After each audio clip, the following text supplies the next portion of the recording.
Hi guys, my name is Faisal. I'm here with Mr. Saeed Munir Ahmed, who's come for topographical training. Today we've gone through the map with him. We've also gone through the multiple choice questions. Now, as you guys know, there's going to be 4 parts to this test. The first part is the multiple choice questions, module 1 and 2. The first module is to identify locations, which is to find the reference and page number at the back of this book. On the day of your test, they would hand you this book called the Master Atlas of Greater London. This is a new edition. This is the one they use in the test. What I always tell people is to grab hold of this book, and if you're watching this video, it's going to be very helpful for you because I'm going to highlight the key points and what's going to help you find the answers that you need. So as soon as you open up the book and you're asked to find 5 different references, as an example, I have here on my screen module 1, which is to find the reference and page number.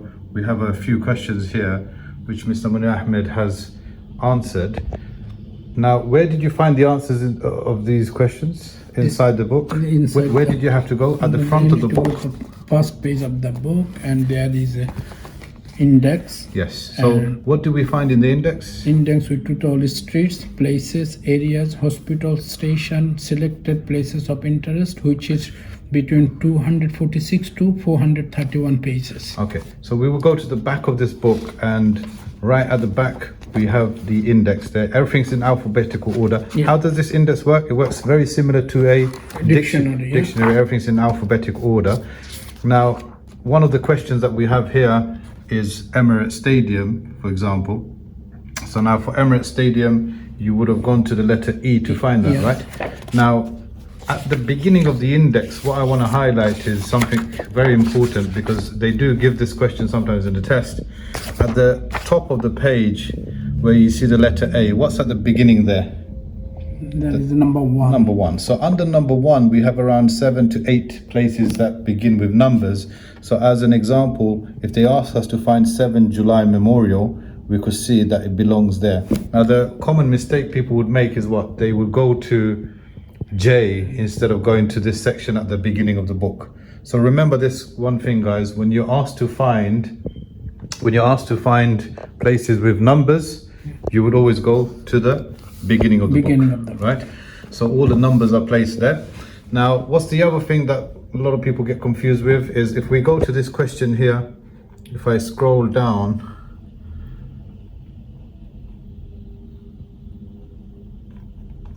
or rather come here, the first question. What was the first question? We have to choose one of these, isn't it? Yeah. So we need to find out which one is the correct one, as an example.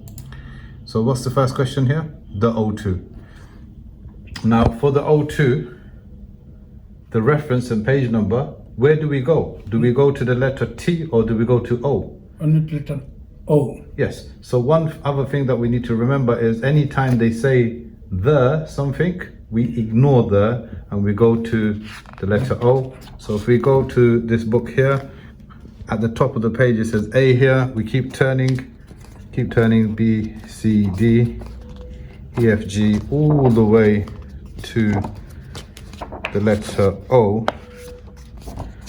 And as soon as we go to the letter O, we should, at the beginning of O here, find that it says O2 there. Yeah.